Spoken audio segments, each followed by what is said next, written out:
Dexy, I know you're gonna kill this shit.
Yo, people, what you telling me back again for another one? Rants and Gunner in the building. What you saying, man? I'm good, man. I'm surprised you ain't got the shades on. Nah, I'm gonna wait. I'm gonna wait till the 11th of November, you know, like that, to get the shades on. But do you know what I mean? The deal's done, my bro. What day is the 11th? Miss me on that one, yeah? It's Monday. It's a Monday. Oh, that's a result. That's a result. Yeah. I mean, is no Tuesday or Friday showed it. No, cool. Happy days. It's a Monday one. Yeah, because you're going to be unbearable that day, I know. Yeah. Oh, yeah. It's gonna be sensational, bruv. Do you know what I mean? Nah, So, things are looking up for you lot, though, man. Things are looking no, up. they are. They Yeah, are it's, absolutely looking up, man. I can't complain, bro. I mean, it's nice.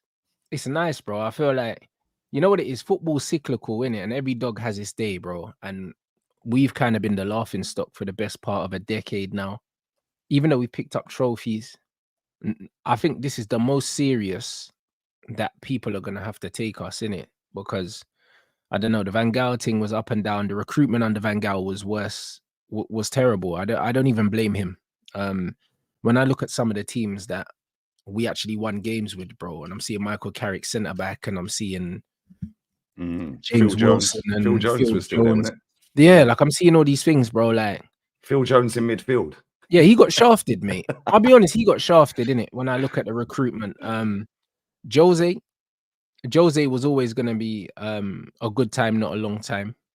The Oli debacle should have never happened, and the Ten Hag thing is that was cancerous, bro. Do you know what I mean? So when I'm looking at the situation, United finally have a head coach. We've stepped into the 21st century finally. No more this manager managing the club from top to bottom. We've got a structure. People were crying about we need a football structure. Now we've got one. We've got a head coach.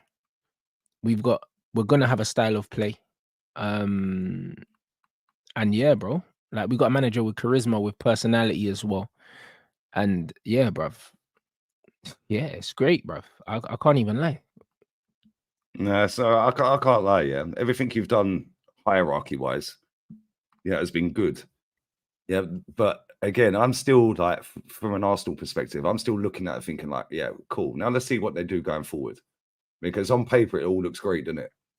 Yeah, but it's like we've seen it look great before and be in good moments before. Obviously not with a hierarchy. Yeah, but managers have won despite the hierarchy. But now you've got the hierarchy. It's going to be very interesting because every single one of them is very well respected in football. Yeah, and now you've got a decent manager who's proven he can get over the line with 2 different clubs in Portugal. Yeah, and I mean, I don't know how big Braga are in terms of the size of their club in comparison to others. Like, are they the 4th big, the 5th big, the 10th biggest? I don't know. But I'd imagine from outside looking in, they're probably West Ham. Yeah, maybe, or maybe like a Brighton or something. I'm not sure. Like I genuinely don't know. They've only really become a club that I've really heard about in recent times. Like growing up, I never heard of them. I know Arsenal played them before. We played them in the Champions League, I think, once. Yeah. Helder Postiga played for him at the time. I remember that guy. I was at that game. The ball went out for a throw-in. Arsenal fans wouldn't give it back.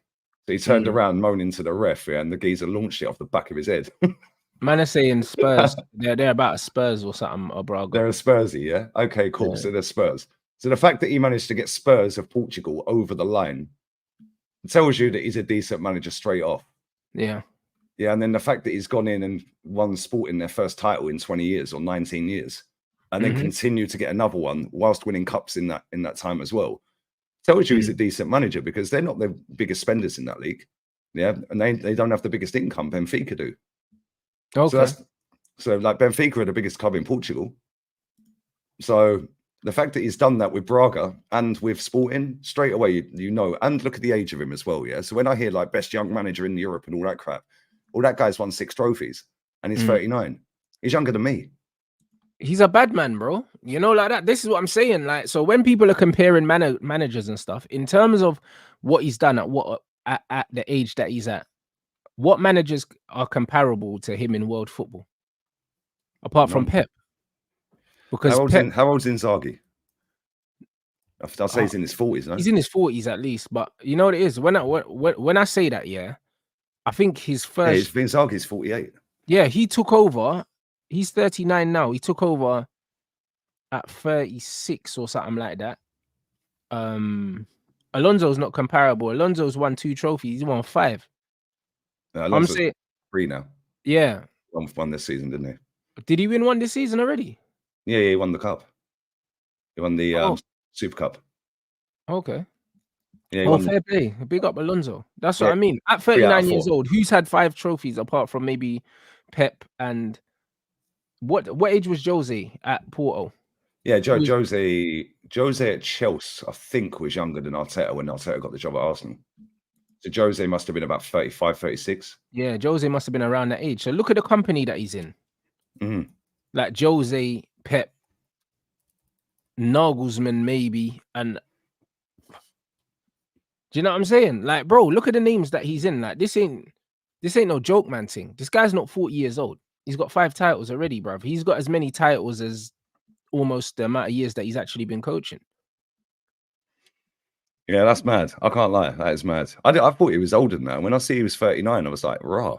Nah, bro, because, brother, he kicked the ball with Lindelof, bro. You know what I mean? And Lindelof pays for us. So, yeah, so I don't even remember this guy playing footy. I can't lie. Benfica. I can't remember him playing football ever. He was in the World Cup squad, I think. No way. Yeah, he was in the World Cup squad. Which one was it? Was it 20? Which one was it? Was it 2014 or something? Yeah, I genuinely don't remember this guy playing football. Yeah, bro. No, I'm No, saying that's mad. But no, you're right though. Yeah, Nagelsmann is a shout with the amount of trophies he's won as well. Nagelsmann, Nagelsmann's not 37 something. The chat said. Yeah, he's only 37 now. But that's what Yeah. I'm saying. Look at his trajectory, bro. Do you know what I'm saying? He retired at 32, but his trajectory at 39 years old with five trophies already, yeah, he's in elite company. No matter which way you look, about it. That's why when people are looking at it, like people said, with Maresca, they were like, "Oh, championship manager," and this, that, and the other. Even though Maresca's a top coach, man. Arteta didn't have the experience that Amorim's got. Maresca didn't have it. He's in very, very elite company. Do you know what I mean? I wouldn't say he's an elite manager now, but he's one of the only managers with elite potential. Yeah. Bro, he's won 6 trophies. 6, sorry. Yeah, he's won 6, yeah. He's got elite potential, and the first one he won was in 2020. Right. So in 5 years, 1920 season that was, he won the league. So in 5 the cup. So in 5 seasons, he's won 6 trophies. Yeah. And he's top of the league now. So if they go on and win it, he'll get the medal for that as well. Not that he's done the whole season, but he's got them top out of 10 out of 10 in it, or 9 out of 9, something like that. That's crazy, bro. That is actually peak. I can't lie. But then people sit there and go, "Oh, but it's only the Portuguese league." Well, you still got to do it, bro. He's an elite manager, bro. Like this is just what it is. Or he's in elite company, shall we say? I think it's too early to say that he's an elite manager, but I'd say he's got elite potential. He's in elite company. Do you know what I'm saying? And it's one of them ones where he's one of the best managers in the Premier League now. He comes in. So, yeah, I mean, to be fair though, that's not difficult, mate. The Premier League standard of managers is on its arse. Oh yeah, it's an all-time low. Yeah. Listen, but I think there's a lot of potential in the Premier League, like the Silvers and the Iraolas and the Brighton manager. There's a lot of potentially good managers in the league. Do you know what I mean? Maybe guys that maybe on paper they're not there yet, but they have the potential to be top coaches, I believe, man. But we've gone and we've got the best one. We've gone and got the best one that was available. And when I say available, I don't mean available as in he didn't have a job. I mean available as in that's the one we wanted, so we went and took him. Yeah, which is what Man United used to do. Oh yeah. You want something, you're going to get it. This is what Chelsea used to do. This is what Real Madrid do. Barcelona do, or used to do. Yeah, this is what top clubs do. They want something, they're getting it. Yeah, because we're Man United, we're Liverpool, we're Barca. Liverpool not so much now, but Liverpool back in the day, they wanted the top player back in the 80s. They go and get him. Do you know what I mean? It's like that's what top clubs are supposed to do. Yeah, that's why Real Madrid always end up with the top ballers, bro, because they could do it every fucking time. If they wanted Jude, yeah, whether we rate him or not, it's irrelevant. They wanted him. Yeah, it's Real Madrid, he's going. Barca wanted Cesc back in the day. It's Barca, he's going. Yeah. Do you know what I'm saying? Like, whether he's at Arsenal or not, who cares? Yeah, that's the pool that these clubs have. And Man United have been in that bracket and fallen off a cliff from that bracket since Fergie left. Facts.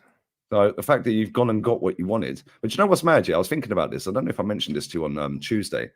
Yeah, you see, in the summer, you lot wanted 3 centre-backs, innit?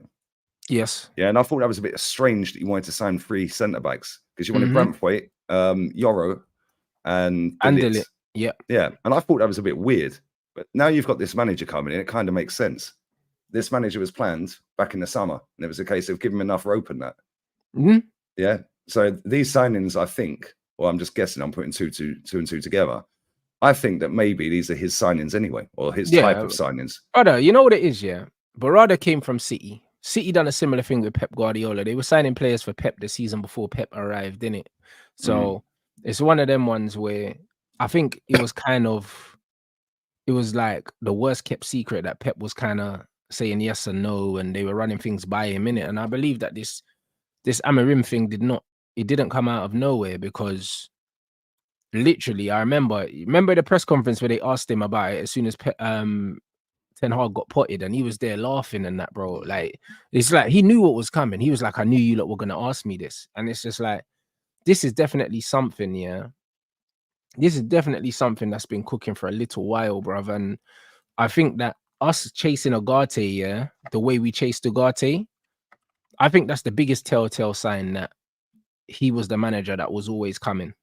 It's the Ugarte signing, because no one else wanted him, bruv. Like, no one else wanted Ugarte like that. We were so adamant it had to be him, and we were like, why don't you go and get fucking what's his name that went to Fulham? Everyone was like, why don't they go get that brother? Why don't we get Fofana? All these guys, and they were just like, no, Ugarte, like Sanderberg. They were just like, no, Ugarte, and we were just like, why Ugarte, blood? Now we know why. Yeah, it's true. Don't you think it's mad though? Yeah, because he was linked to Liverpool, this manager, wasn't he, and West Ham. Yeah, and I think Liverpool turned him down for Arne Slot. No, they said West that Ham didn't want to pay the money. Apparently, his reluctance to change from three at the back was the reason why Liverpool thought he might not be the guy in it, because he wants to play his own system and he wasn't going to budge. And why the fuck would he? Do you know what I'm saying? So he was definitely, from the noise that was coming out at the time, he was their first choice. Yeah, and that was early. Yeah. Like as soon as Klopp was done, like end of the season, the farewell and all that, it was literally about a week later. Yeah, but he apparently spoke to West Ham, but they didn't want to pay the buyout clause. Yeah. But also West Ham got pissed off at him because they felt like he was holding out for someone else, in it, and he was, because he knew he was too good for them. Do you know what I mean? He knew he was too good for them, bro, and they kind of felt like he was messing them around a bit. Do you know what I mean? Because he was chatting to them, but he was more interested in going to Liverpool. But obviously, he knows his level, blood. Why would he want to go to West Ham? No, that's true. That comment there, by the way, a lot of Portuguese can speak Spanish. Yeah, it's similar language. It's very similar. Northside can speak Spanish. There you go. It's similar. It's Latin. Let me just grab my ashtray quickly. Yeah, no worries. Do you know what I mean? Big up everyone inside. We got 1,600 in here. Let's get the lights up to 800. You man already know what time it is, bro. Man said he turned down Liverpool. I've heard mixed things. Some people are saying he turned down Liverpool. Some people are saying that they couldn't come to an agreement on the systems and different things like that. The bottom line is they weren't compatible, innit? You know what I mean? I know a lot of people want to dunk on Liverpool and say, all right, cool, he didn't go to Liverpool because they're not a big club, but they are a big club. They're just not bigger than us. So it's one of them ones where either way, he chose us, innit? And that's all that matters. I'll be real. Like everything else doesn't matter. Everything else doesn't matter. The bottom line is, yeah, he's not at Liverpool because he didn't want to be there for whatever reason. It doesn't matter what the reason was, because if he wanted to be at Liverpool, yeah, he would be there, bro. Because in life, when you want to do something, you find a way to do it, innit? You know what I mean? I refuse to believe that Liverpool turned him down. Like, I refuse to believe that, especially after losing Jurgen Klopp, bro. You never know though, bro. Liverpool are a weird fucking team, mate. I don't think so, bro. You know, I don't know. I think there's more in that story than meets the eye, innit? Like, because it was weird because they were having talks with him apparently, and then talks went on for a few weeks, yeah, right. And then apparently they were umming and ahhing. Both sides were umming and ahhing according to what was out there. But again, I don't believe half of what these journalists write anyway. They're storytellers, bro. Yeah. And then the next thing, West Ham are in for him. So it's like, did he even have contact with Liverpool? How do we even know that Liverpool had a chat with him? We don't. We're just going off of what the Liverpool Echo told us. Yeah, but I think, bro, he was the loudest. He was the first and the loudest noise, bro. Like coming out of Liverpool, bro. Like to the point where I started looking into him because I was almost sure that that's where he was going, and that's when I was saying, right, like he plays a three at the back. He don't suit Liverpool. Do you know what I'm saying? And I was just like, right, actually, if he does go there, cool. Do you know what I mean? Because he's gonna have to tear up everything and start again to the point where them man are gonna plummet for a bit. So that was my mentality. Number one, they ain't got any flipping money, and if they have, they don't want to spend it. Number two, they ain't got enough centre backs to play his formation. Yeah, they've got Robbo and Trent who could play wing backs, but Robbo's done, bro. Like, so then he's got to go and get a left wing back. And then he's got to get another centre back or two because they've only got Konate and Van Dijk, really. Yeah, I know they can play a few others in that position, but they're the solid two, aren't they? Let's be real. Yeah, so he's going to have to go out and buy 2 or 3 defenders straight away if he goes to Liverpool. Whereas at Man United, you've already bought the defenders this summer. Yeah, but that's what I mean. I think that we preempted it. And even this stuff about the transfer control, he's got no power of veto at Man United. So I don't even believe that, because he's the head coach and he's agreed to work within what the Ineos structure. Like, he doesn't get to choose the players that he doesn't get to choose, bro. Like that's not what he signed up for, and he knows that, and it's in his contract. So I don't believe. Look at that. So I don't believe it was a recruitment thing. If anything, them man didn't have no money, yeah, and he just said, "Yo, this job's dead." Yeah, it's probably got And more it money is, at and it is Sporting. a dead job, bro. Like let's be honest, Arne Slot's come into a new job, and they gave him nothing, bro. Like that's dead, An injured Chiesa. bro. That's it. what I'm saying. That was their transfer. Arne Slot's done very, very, very well with what he's been given. Mm. You know what I'm saying? But I can't. It's a shit job. If you're being honest, bro. No money. Like, brother, you get more money as a West Ham manager. Facts. Well, that's actually facts. Yeah. And Tottenham. Yeah. So no, I get it. Like, I completely get it, man. It's not a great job. Do you know what I mean? It's a great job on paper, but the reality of the job is not a great job. The size of the club, the history, tradition, like, and the European history, it's a massive job. It's a great job. But then when you actually strip it back a little bit, bro, I think Super Duper Mick's only about 100 million behind what Klopp spent in half the time, or like 2/3 of the time. Yeah, I think he only spent about 900 million. Mad. Yeah, that is crazy, isn't it? When and look at what he rinsed out of that. Yeah, all them trophies he rinsed out of that. Klopp done an amazing job. Yeah, to be fair, you're right. Slot's doing a good job at the minute. Very good job. I think they'll fall away a little bit, but you never know. Who knows, bro? Yeah, I think their defense is going to keep them in the conversation all the way to the end, bruv, because they're very defensively responsible. Liverpool. So they're more defensive this season for sure. Yeah. The defense Trent actually looks half competent at right back. Yeah, he does because that the mid block that they play is formidable, bro. Do you know what I mean? So just remember they keep Gravenberch fit, because if they keep him fit, he's had a great start. Yeah, if he gets injured, it changes the whole structure of their team, man. Because if you look at their forwards, none of them are clinical. I went through this yesterday, right? Because I was out in the mainstream media for their bullshit about Arsenal yesterday, because they were all saying Odegaard's going to be in the team, in the squad, which he ain't, for this weekend. Yeah, and they said, Odegaard will be a massive boost for Arsenal coming back because they're struggling to create chances. Yeah, bro, we create the same amount of chances as Liverpool. Right, so I went through the created chances of all the teams on the list in the Premier League. Yeah, we're not struggling at all. Yeah, and all of the teams on that list, from City all the way down there, only 3 teams are clinical with the lack of chances. How many of them created chances are from open play, though, Lee? Well, that's true. Exactly. That's what you need to look at, because when I looked at the chances created from open play, you lot were floundering, mate. Yeah, that's true. I didn't even think of that, to be fair. But the teams that are the most clinical, for what I see yesterday, for the amount of chances they created and then the output of goals they've had this season, are Aston Villa, Brentford, and Chelsea. Yeah, so all I got off of our chances created thing, our stats yesterday, was we're just not clinical enough. We're creating them, we're just not putting them away. But we know that. And that's the same with Liverpool. That's the same with City this season. Yeah, if Haaland don't score, they struggle. Yeah, really struggle. Yeah, if Liverpool create a load of chances, but none of their forwards are clinical enough. Arsenal will create a load of chances, but we're not clinical enough. Martinelli, Jesus, 29, Saka, we're not clinical enough. Yeah, Saka's the best of a bunch of forwards that we've got in terms of output. Yeah, and if he ain't firing, saying that, like even the quality of your forwards. On paper, your forwards look all right, you know, like on paper, but in reality, it's shit, bro. Like Martinelli, Trossard's good, to be fair, but he's not started this season decent, but I mean, on paper, it looks good. But in reality, you can't rely on any of them, man, to score consistently. Nope. Like any of them. It's only if you put them on 10 1-on-1s. Yeah. So if you put Haaland clean through, and I know we're talking about a fucking robot here, yeah? But if you put Haaland clean through 10 times, he's scoring 10 of them. Yeah, 1-on-1 from the halfway line, he goes through 10 times, he's scoring all of them. Yeah, let's say 9 of them. Let's say 8 or 9, yeah. Let's say 80% then. If you put every single one of Liverpool's forwards in the same position, Arsenal forwards, Man United forwards, Tottenham forwards in that same position, bro, they ain't scoring 8. Oh, no way. None of them. No. Yeah, none of them. Yeah.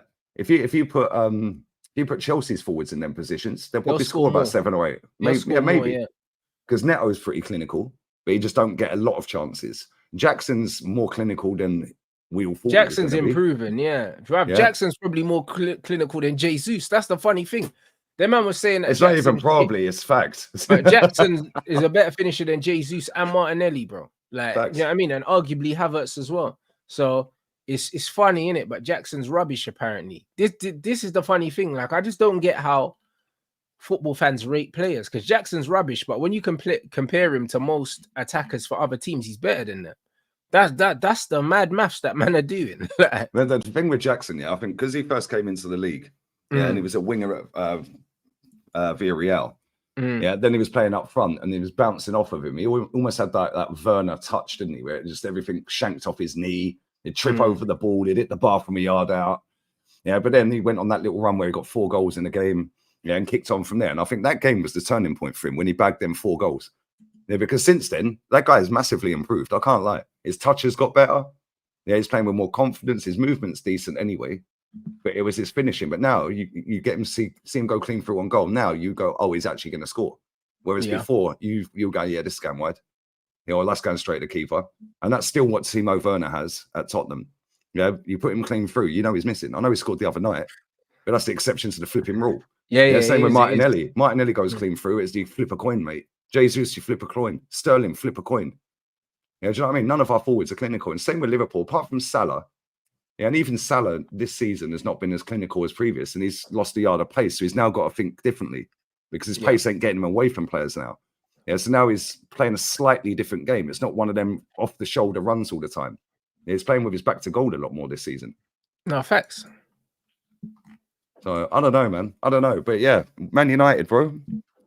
You looked all right the other night. I can't lie. You still conceded, but it's going to be maybe one of them ones. We were unlucky with one of the goals that we conceded. I'm happy enough, bro. Like, I'll be honest, like, it's just a vibes thing right now. The quality of goals you scored the other night, though, was insane. I can't lie. Cass's goal was lit. Yeah, both of Cass's goals were lit, to be fair. Yeah, Bruno's free kick. Yeah, it was a Bruno's big second deflection, goal. Bro. Yeah, I know, but come on, it still looked good. Yeah, it looked good, yeah, till you see the replay. But Bruno's second goal was a good goal. Bruno's second goal, yeah, was very, very good, mate. The way he ball rolled that goalkeeper, yeah. Like Brian Zaragoza did that against Barca the other day for Osasuna. It didn't look as Bruno's one didn't look as good. I can't lie. Yeah, but it was very similar goal. I like a goal like that. That tells you, yo, yeah, I'm gonna mug you right off it. Yeah, it was crazy. Yeah, and let's be real, we ain't seen Bruno have that level of arrogance and actually pull it off for a long time. Not true. So maybe he was Ten Hag out, bro. No, maybe he was. Let's be real with it, because he played all right the other night. I don't know, innit? I don't know, but I did hear that. Yeah, he wasn't feeling the manager still. Like, bro, he actually played all right. I watched your whole game back. Yeah, because obviously Arsenal were playing. Yeah, I watched your whole game back. He actually played all right.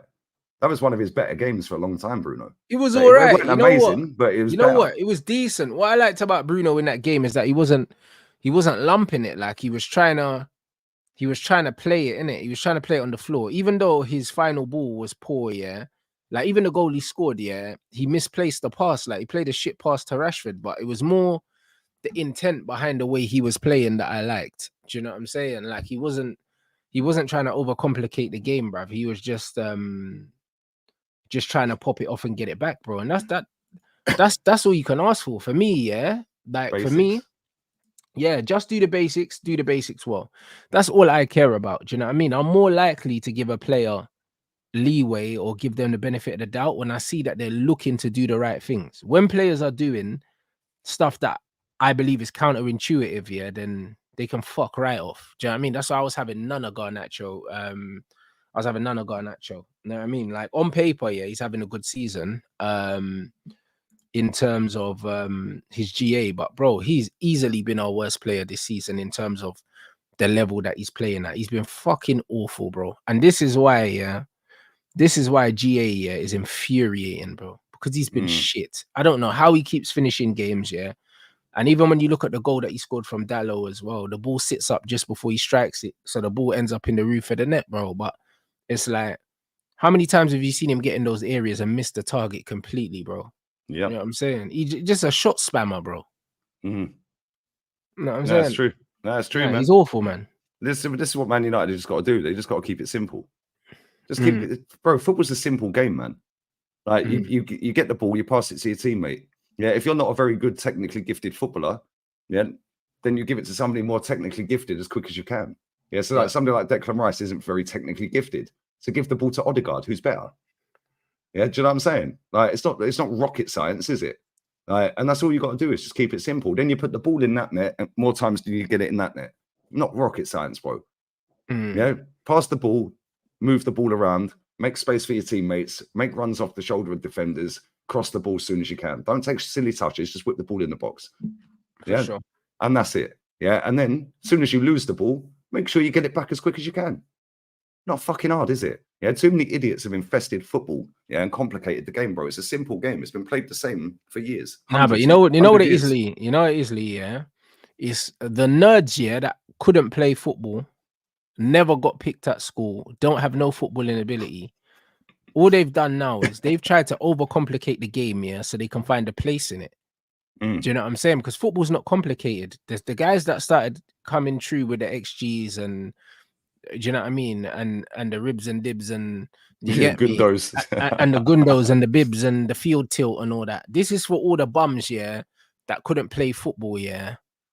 That, like, I mean, got picked last in PE or not picked at all. Do you know what I mean? All these losers, do you know what I mean? And now they're calling themselves tacticals and, do you know what I mean? Statisticians, bro. Like, you were never needed in this game.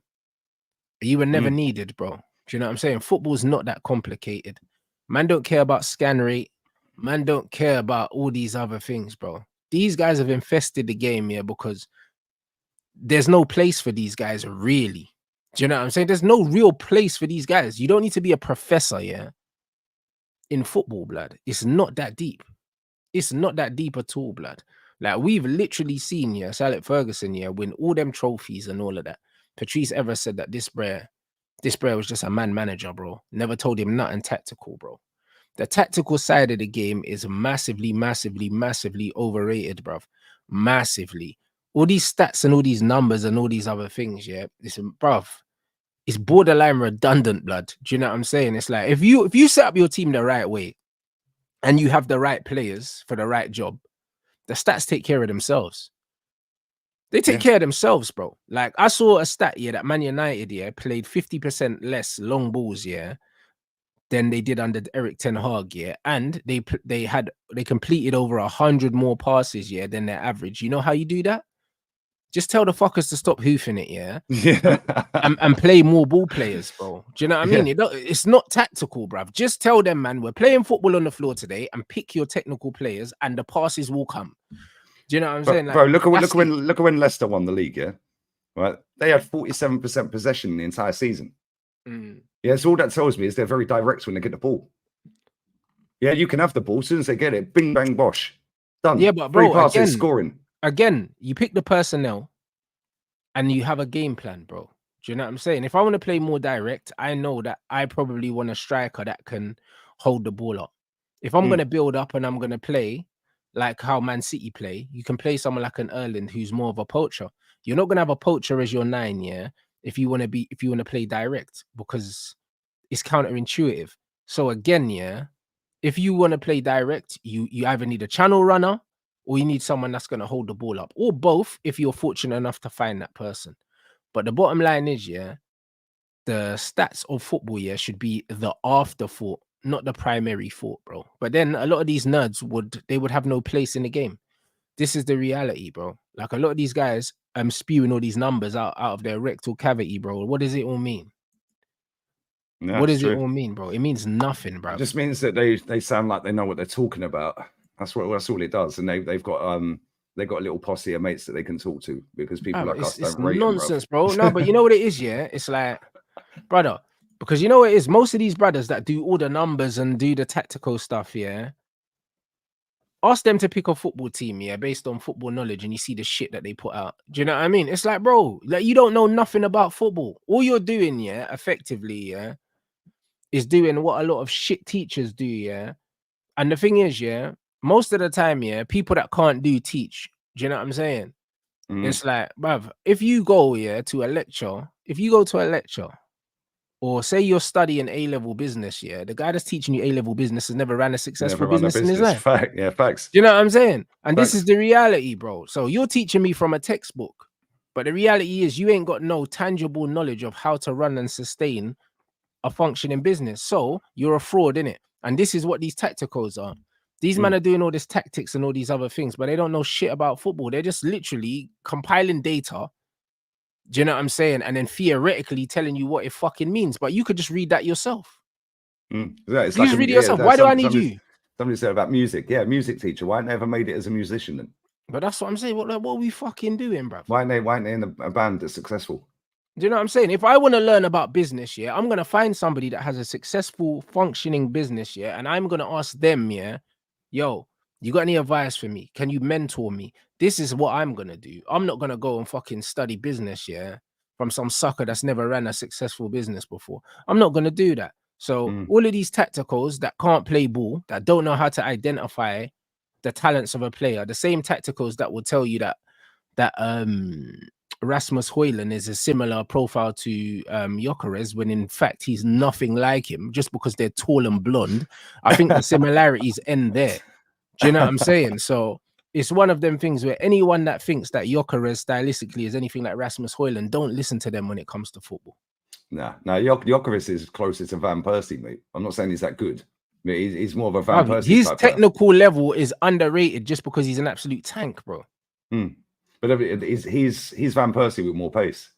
He's not as good as I don't Van think Persie, he's not as technical as Van Persie, but he drops in pockets. He's closer to Van Persie than he is to Rasmus. But it's not hard to be closer to Van Persie than Rasmus, because he's nothing like Rasmus.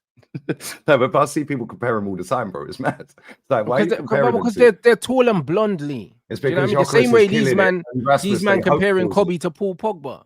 Do you know what I mean? Because they're both black, bruv. Do you know what I mean? This is what they do. This is what these men do, bro. They're like, oh, we've got our own Paul Pogba in the academy. Yeah, oh, he's tall and black. That'll do. Yeah, you had Paul Pogba in the academy and you got rid of him. Then you got him back and then you forced him out again. And then you say, oh, what qualities does Kobe Mino have that Paul Pogba has? Black skin, bruv. That's it. There's no similarities. There's none. Do you know what I'm saying? Man don't have the passing range. You don't have the engine. Don't have the first touch. He don't have the vision. You don't have anything. He's a good player, Kobe, but he's nowhere near Pogba, bro. Bruv, listen, Kobe is unreal, yeah, but he's unreal at what he's good at. Paul Pogba can literally do everything. Do you know what I'm saying? Like, there's no comparison to them. Like, it's crazy. Like, they're about as close as Gyökeres and Rasmus. Do you know what I mean? And Kobe's only 6 foot. Pogba's 6'4".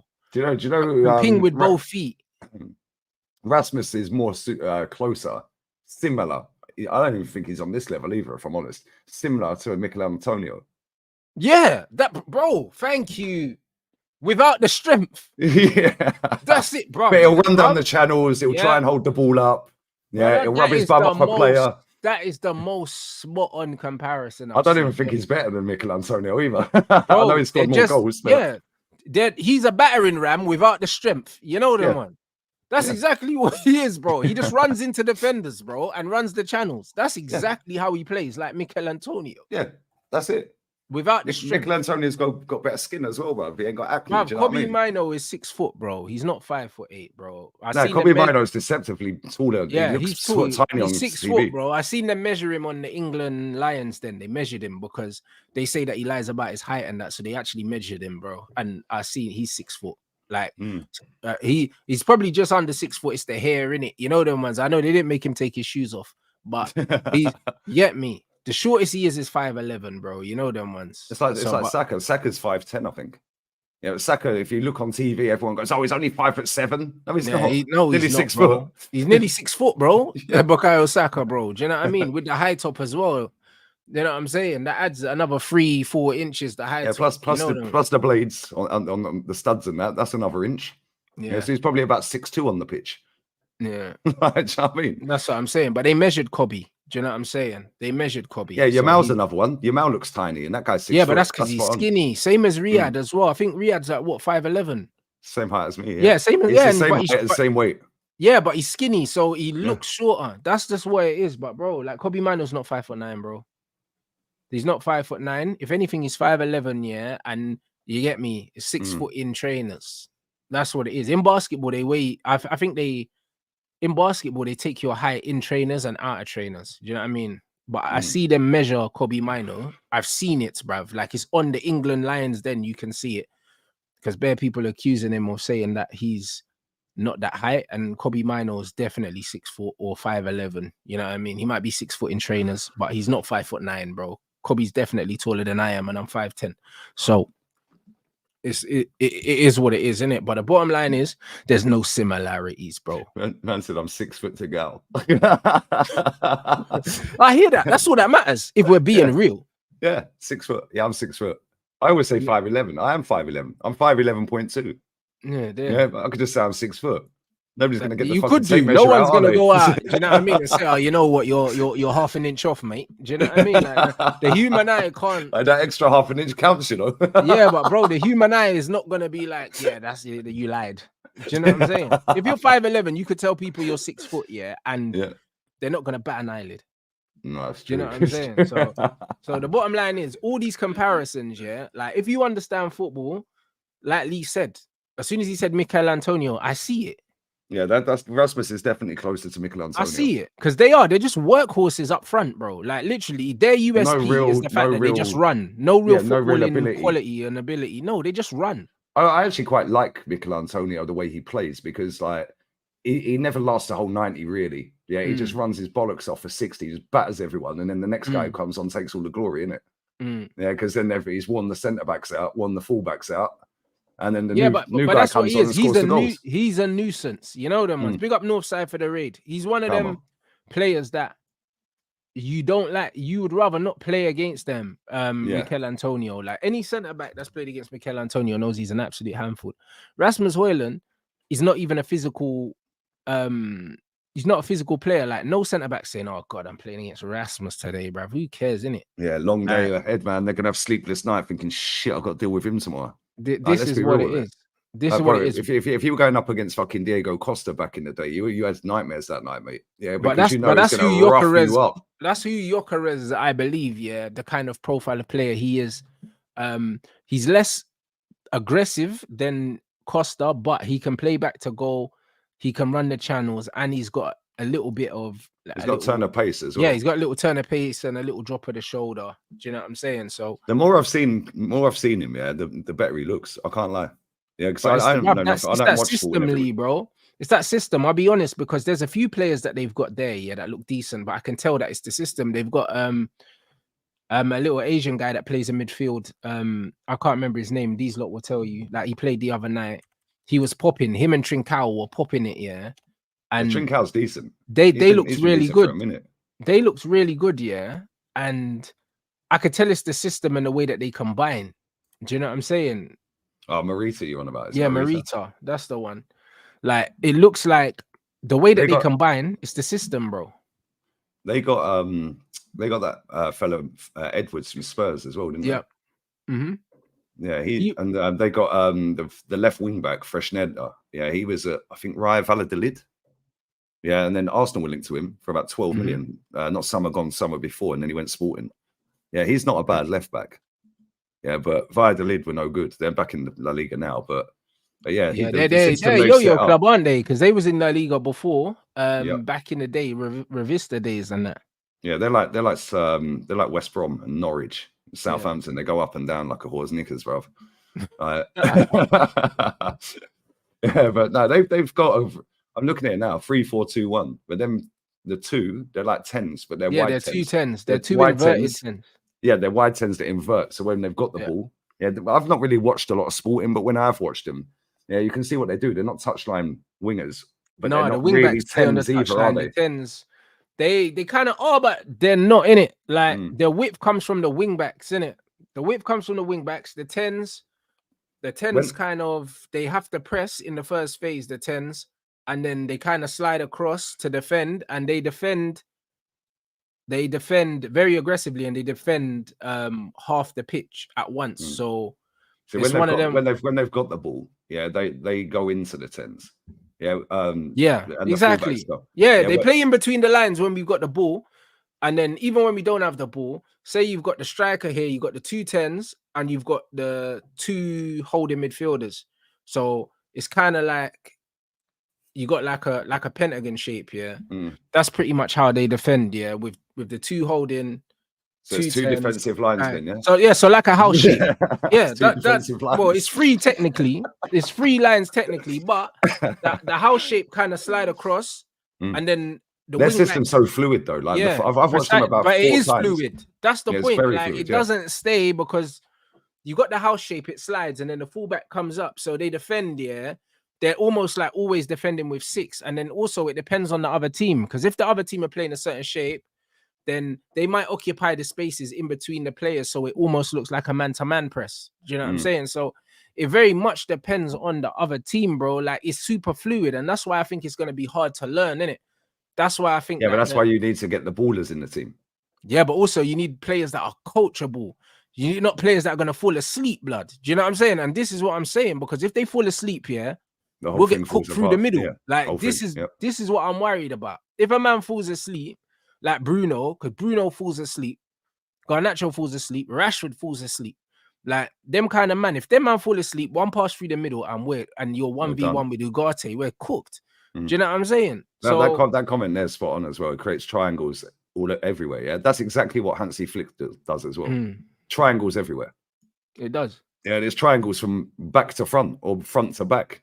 Yeah, as soon as they press high and get the ball back, all of a sudden there's 2 options to pass the ball to somebody. Yeah, and that is exactly what he does. Yeah, and that is what that Michel Sanchez does at Girona. Yeah, if you go and have a look last season, I showed you I sent you some of the footage of him. Yeah, Daley Blin's average position, I think, last season was left wing, and he was a centre back.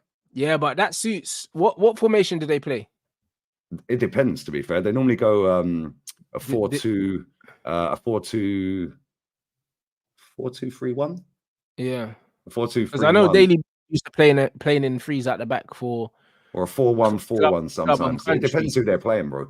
Yeah, but you'd always have Savio on one side, and then either Sigankov on the other, and then Dovbyk could be up front. But if you look at Dovbyk's average position, he's basically a 10. Yeah, because it's link play. He's like a Firmino type player, but with the output. Okay. Yeah, because he's always you see him. His fucking movement was unreal, mate. That guy's unreal. But the way their wingers were always hugging the touchline there, right? That's not what this guy does. But in terms of fluidity, it's exactly the same because everyone's knowing their position. They're all starting similar to Leverkusen. Yeah, similar to Leverkusen as well. When you watch Leverkusen, they slide all over the place. They're all sliding around. It's so good to watch. Stylistically, the closest to Amorim ball that I could tell you guys to watch would probably be Leverkusen in terms of their shape and how their wingbacks keep the width, and their wingbacks are almost wingers.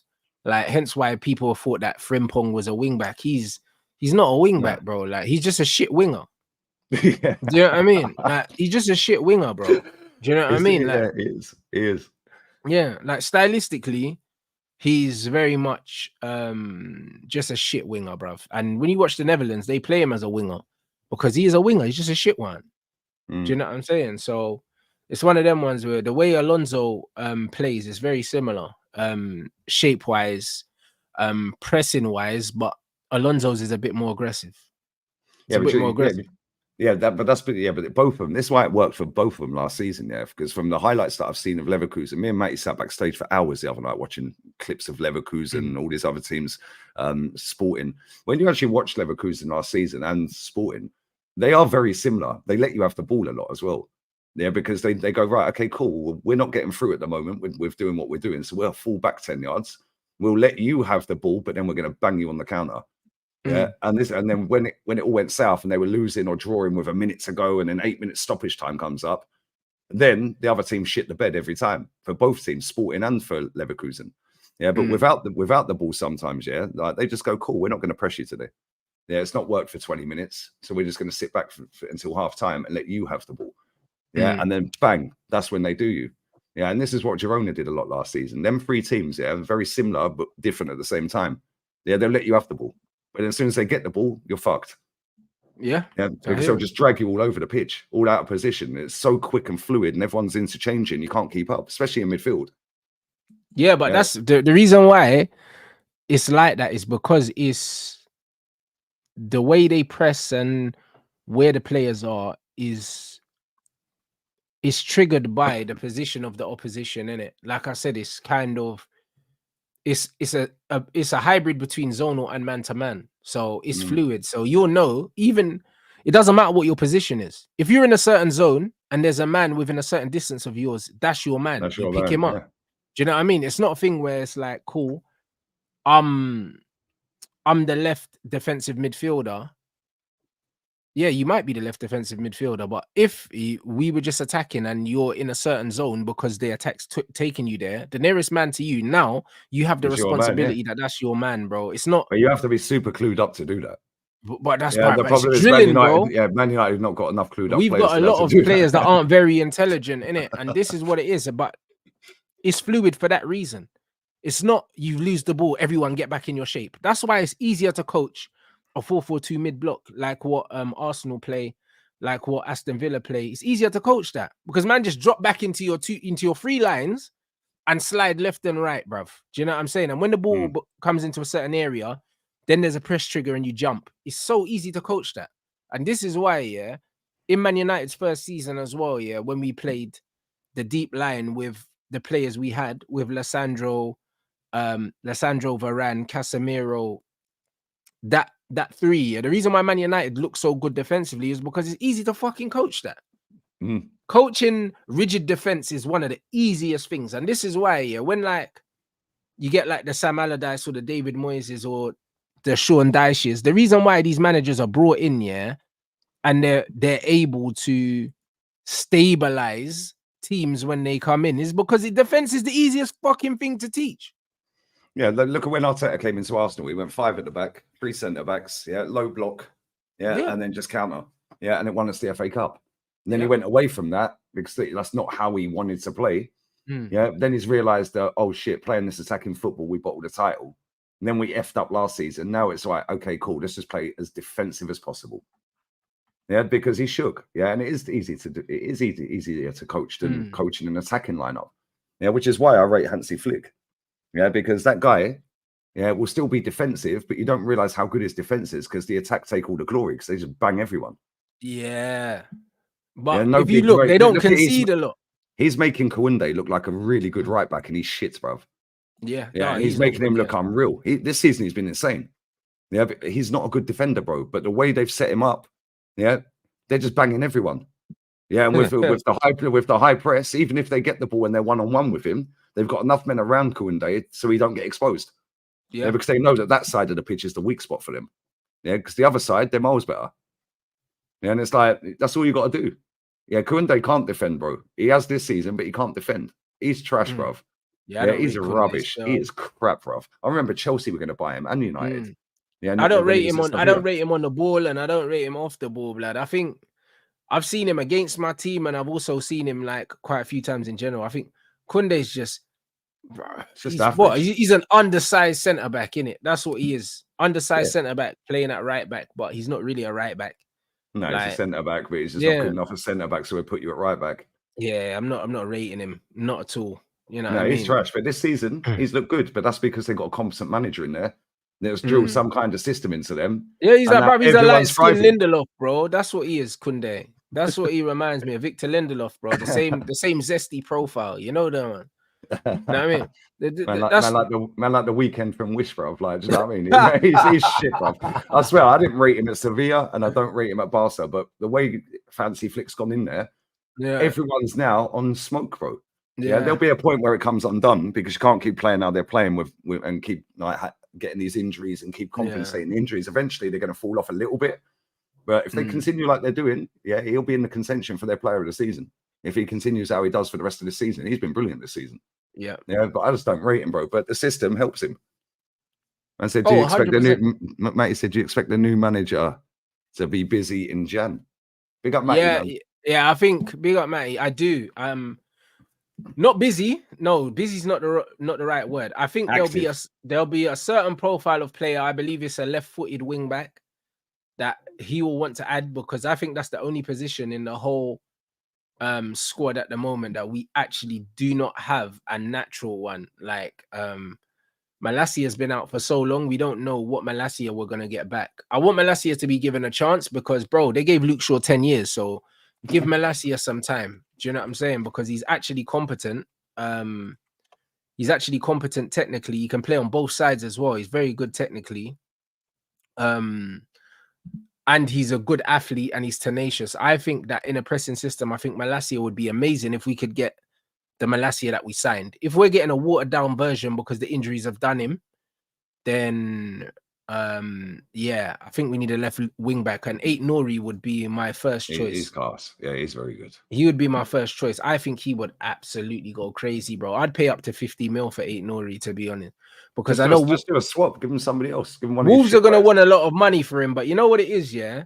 In this system, yeah, the wide players are the guys that hold the shape, yeah, and make the pitch big. I think that, you know, similar to Klopp's system when he first came in, where Robertson and Trent were like the two most important players. They were like on the halfway line or further, isn't it? They were the creators, in it. In this system, yeah, the wide players are so important. Creativity in terms of the structural integrity of the team, that I would spend a bit more money on those wide players, because those wide players are crucial, man. They're so important, and I think NWANERI's profile is perfect because he's like he's mad techie, man. He's like a 10. He's not amazing defensively, yeah. Similar to Kodioglu, like they're players that just play everywhere, but they've got the engine to get up and down the park, in it. But they're attack minded, but they can defend. So yeah, man, I think I'd go and get NWANERI, bro. Do you know what I'm saying?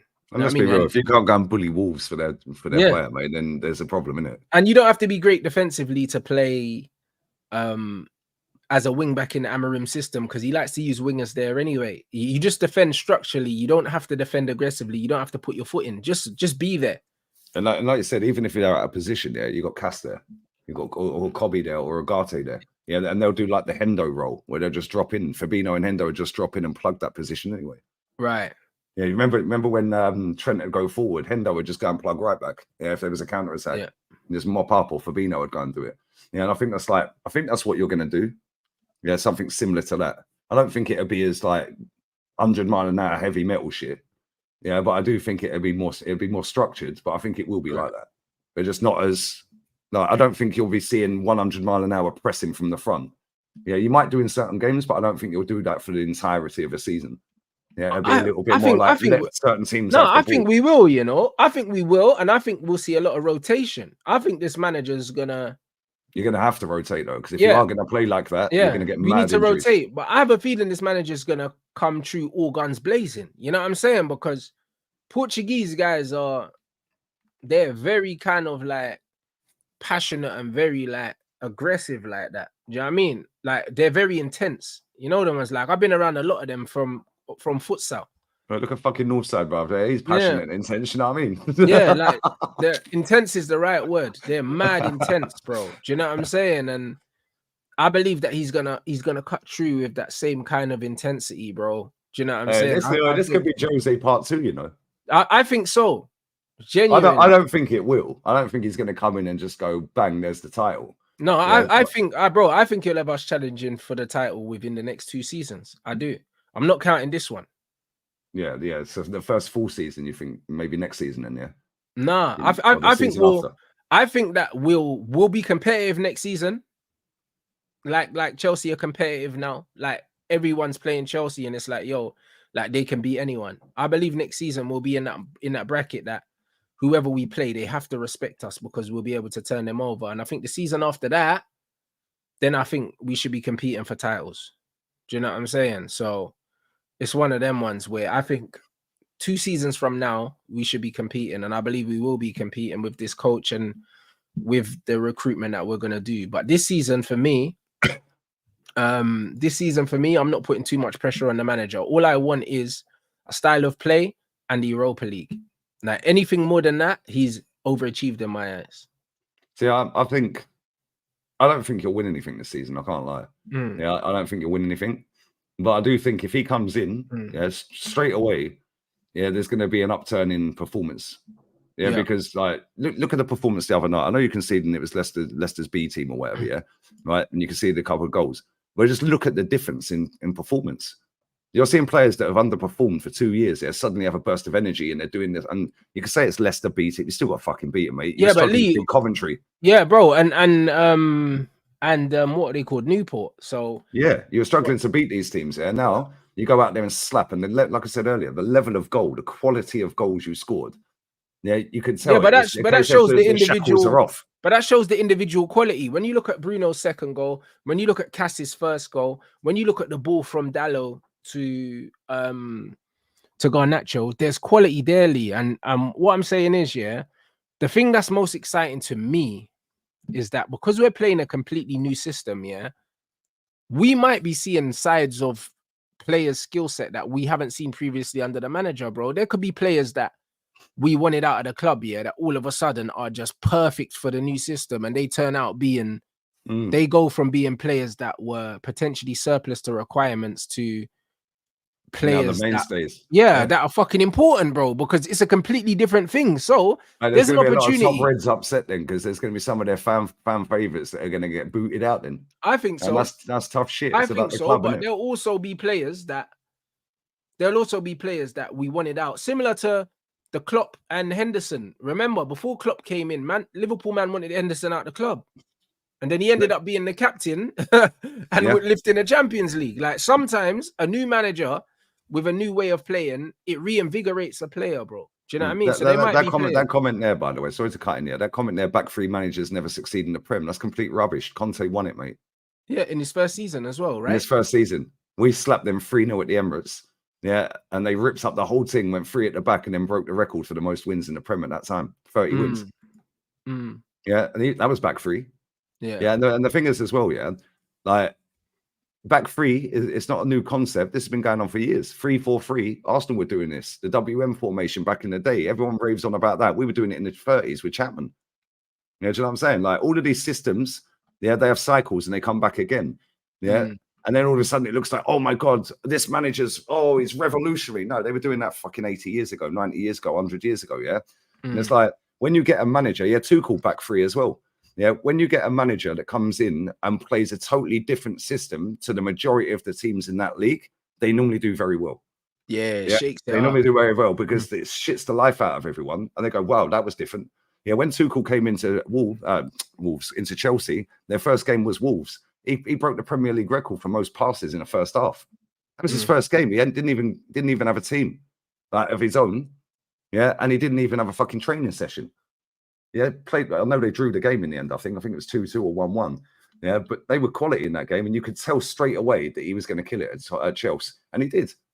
Yeah, and the same when look at the times that Arsenal used to struggle against Brighton and Bournemouth. But fucking, I'll get the bees out in a minute. Pause. All right, but fucking Bolton. Yeah, Bolton and Stoke. Why did we struggle against teams like that? Completely different system, different physicality. Because everyone was playing a similar way, but then you come up against Stoke, you come up against Burnley, you come up against Bournemouth, fucking Bolton even. Yeah. Then it's totally different. It's like, whoa, that's fucked us up. If you look at when Pep loses, same with Brentford. When Brentford come up and they were doing that direct free, Brentford were bullying Arsenal for the longest time. Arsenal away at Brentford was always a banana peel. Yeah, and if you look as well, look at the teams that actually beat Pep to trophies. Klopp don't play like him. Yeah, every other team in the Prem pretty much plays like Pep. The majority, not all of them, but the teams that Pep struggles against are a Wolves. Yeah, a Brentford, a Liverpool. He's lost trophies to Tuchel, to Ten Hag. We don't even know what his style was. It was just, they were pissed. They were drunk. Yeah, but Ole Gunnar Solskjaer, when he used to beat Pep, he had a great record against Pep. Yeah, he didn't play the same as Pep. Yeah, when everyone's playing a similar way, sit back, soak it up, bang, let's go. And sometimes we'd even play a 3 at the back against them as well. Ole did it. Ole went 3 at the back a few times. Look at when we won the FA Cup, bro. We beat Man City in the semi playing 3 at the back. Then we beat Chelsea in the final playing 3 at the back. Yeah, 3 at the back. Dan James wing back and that. We scumbagged that a few times. Yeah. Bro, we had 3 at the back in them. And this is the thing here. I actually quite like a 3 at the back because people think it's defensive. It's not defensive. It can be, but it can also be very attacking. Yeah, you just have to set the right formation, right players in that formation up for it to be attacking, but also very good defensively. Yeah, because if your wing backs are caught so high up the pitch, you have to make sure your midfielders are slotting in to cover them. Yeah, and if you've got shit midfielders that can't do that, you're in trouble. No, facts. Would you start? Bathroom quickly, yeah, and then we can answer this about Ethan, I would start him. That's I'd start him, bro. He's quality. Yeah, I can't lie. Like, I've seen a lot of players come through the academy. Yeah, I'm actually kind of excited for this one. Yeah, but again, I'm not going to get too excited because I've seen enough come through the academy, look good, and then flop. Yeah. So I don't know. Maybe we're doing the right thing with him by not playing him every time. But I want to see him start, bro. Play him in the Prem. I hear I'll it. be 1 minute, yeah.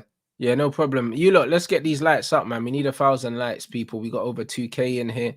When Gunnar gets back, we're gonna talk about Ethan, because obviously Arsenal fans are obviously excited about him, and they should be. Do you know what I'm saying? Like, they used to been watching the haramities of the Paella Pulis, and you've got a technical player that's a bit different, yeah, from the 8-foot basketball players that you lot have been watching week in, week out. So I understand where the excitement's coming from, because you got a player with a different kind of profile.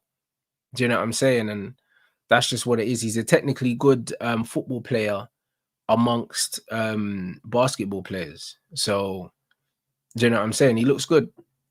He looks good, man. I like the look. I like how he plays.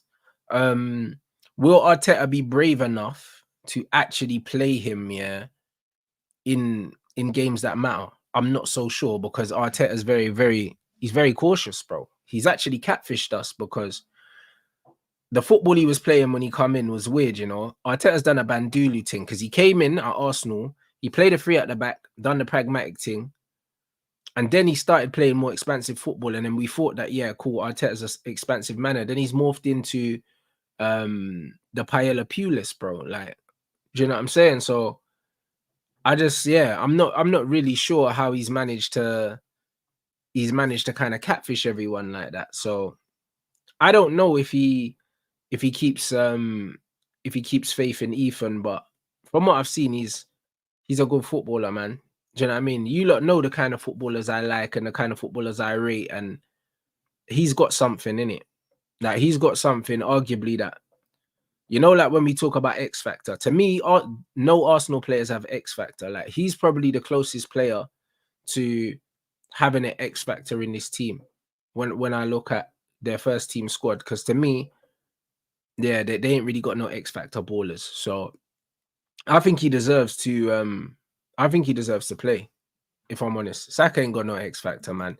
He's just a numbers guy. He churns out numbers, but he's not an X Factor player.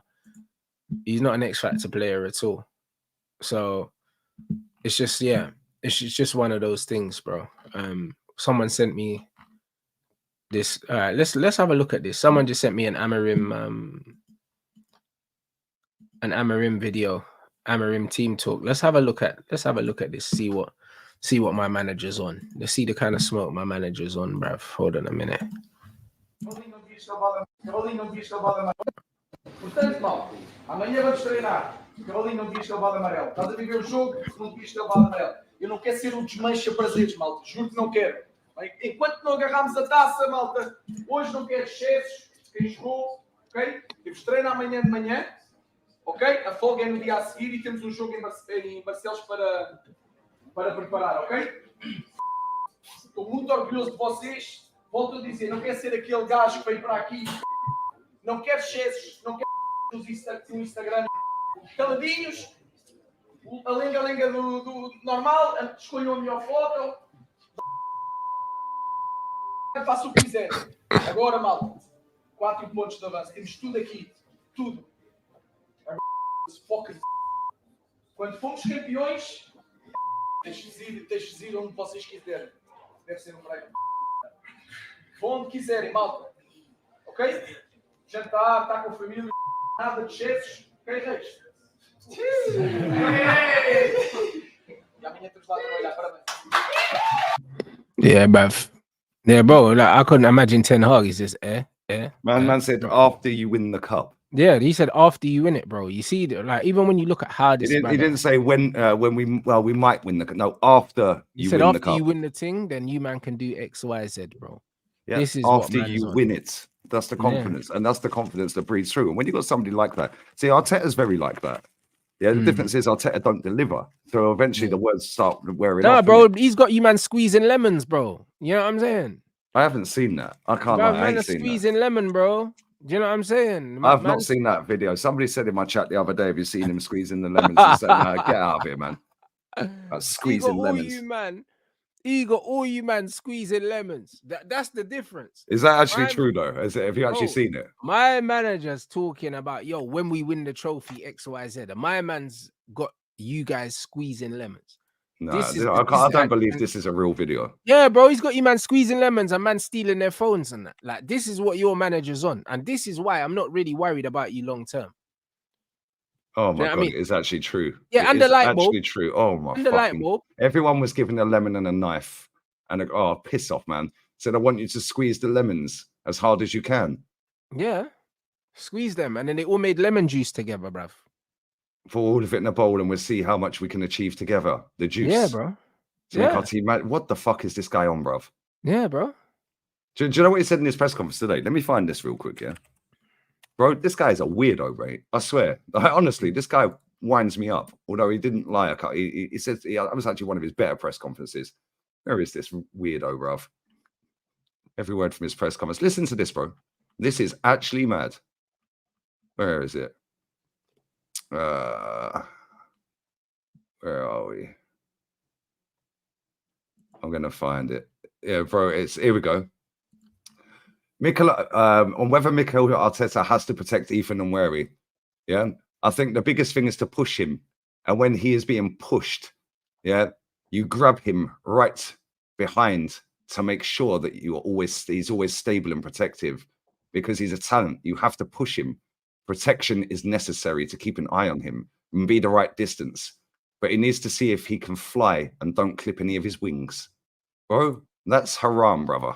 It is. He's trying to he's trying to sound like Shakespeare, but he sounds like Diddy, bro. You know them one.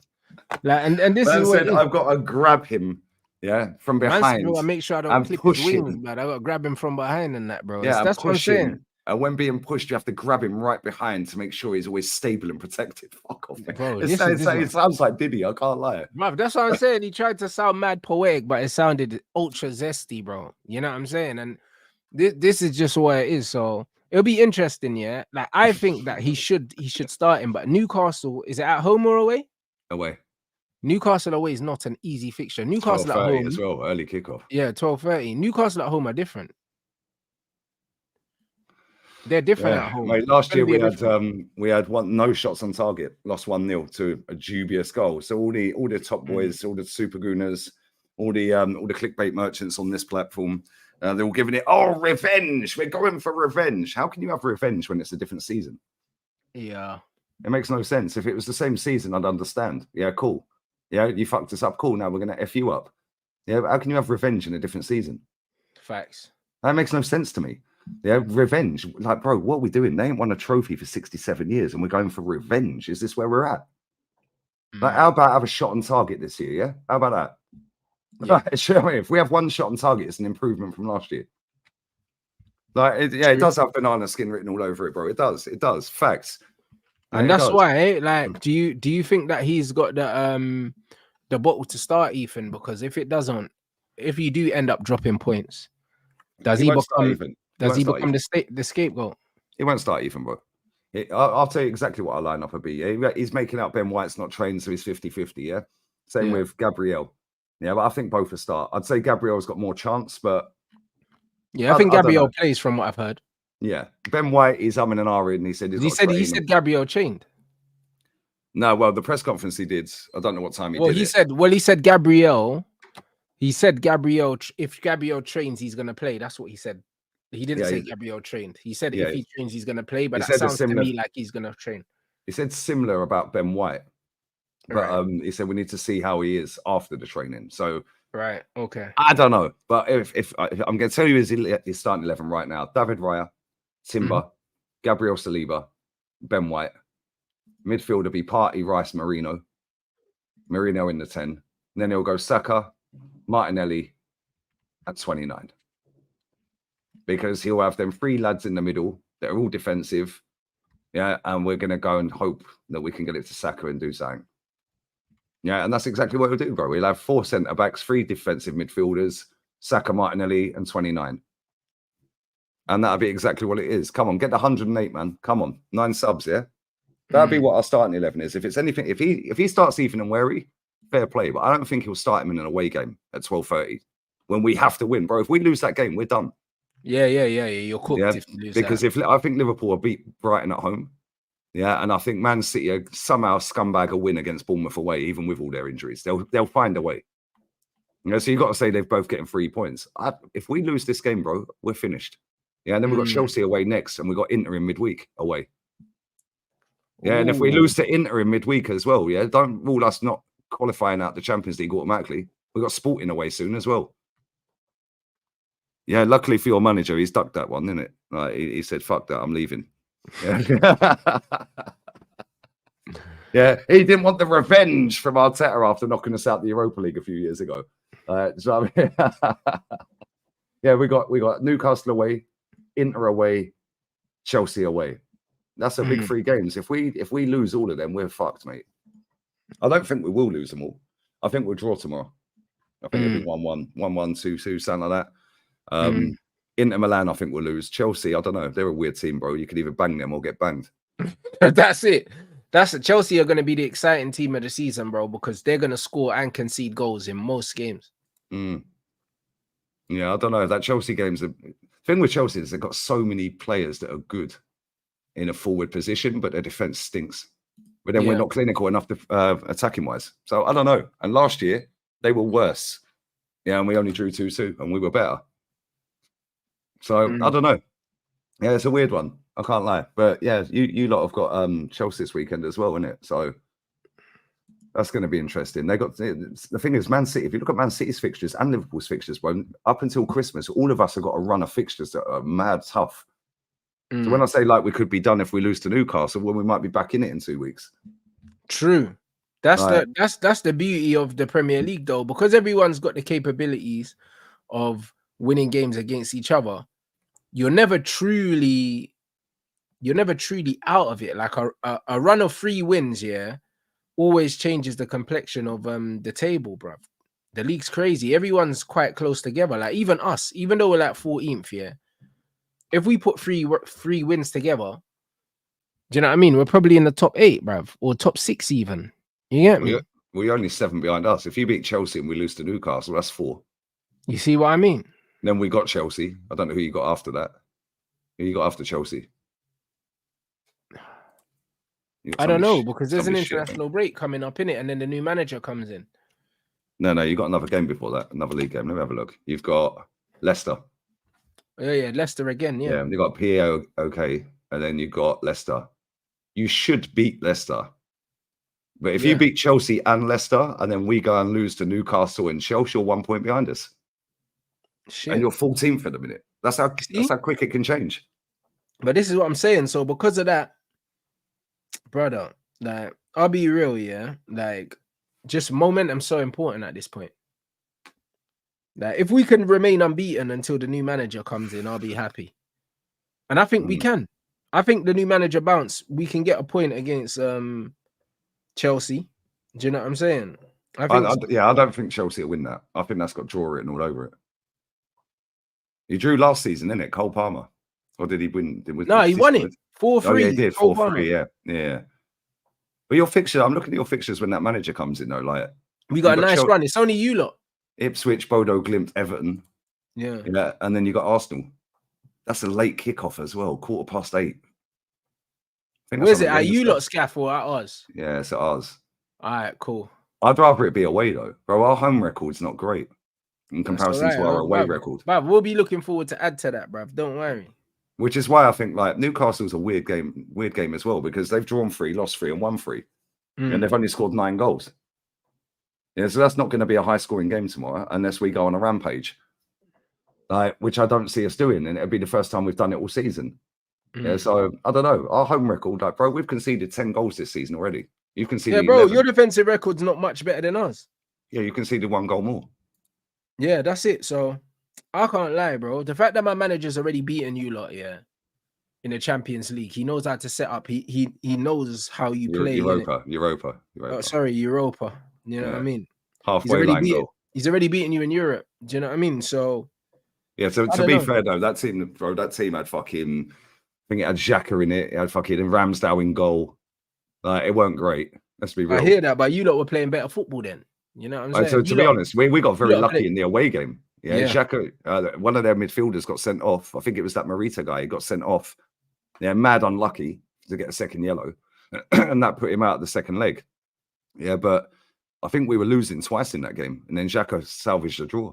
Brother, you man playing that haram ball now, blood. Do you get me? So I can't lie, bro. Like, I would love it, yeah, if we absolutely turn you lot over, bro. He sounds like Kevin Keegan. Look at him, look. Bro, yeah, I'd listen, love it if we beat new them. manager bounce, blood, at the Emirates and just bust their man's head. Oh my days.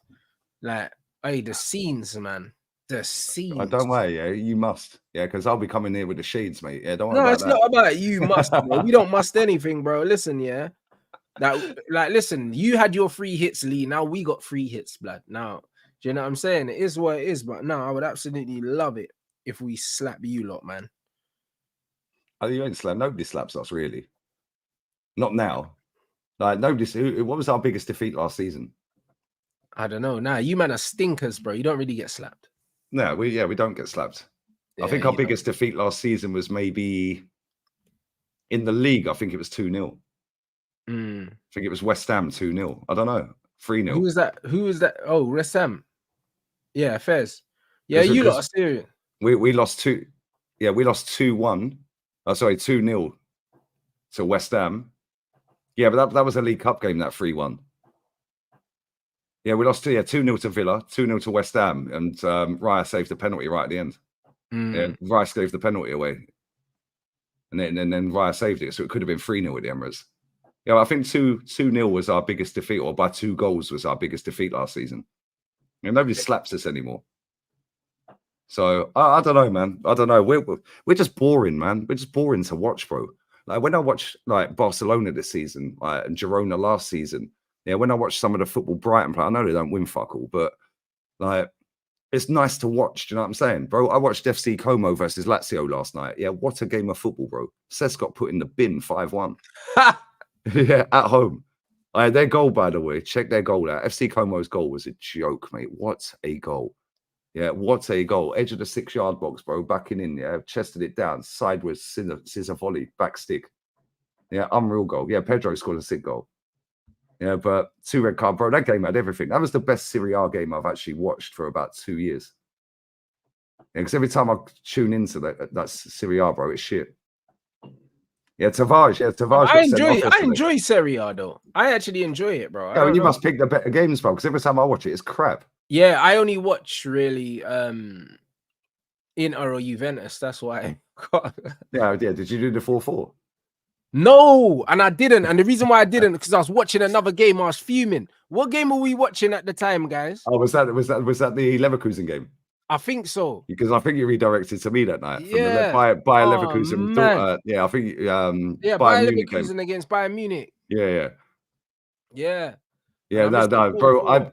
If you go back and check the highlights on that game, me and Matty watched them the other night. Yeah, I swear down that baller on the right wing. Yeah, they said it was Arsenal Liverpool at the same time. Okay. Oh yeah, it was. You're right. It was. Yeah, go and watch Conceição. You were live. Yeah. Go and watch that Conceição's performance in that game, bro. I swear down. Yeah, that guy's on loan from Porto. Yeah, somebody needs to. Yeah, he's cold, bruv. He's unreal, mate. Cold. Bro, and this is a thing. Yeah, people like you and I. Yeah, when we sit there, we can sell a baller off of one game. Whether they kick on after that, but you know they're cold. Bro, I watched him chef up fucking Kivior. Yeah, absolutely destroy Kivior, yeah? And I was like, yo, this guy's sick, bro. He's about 4'2".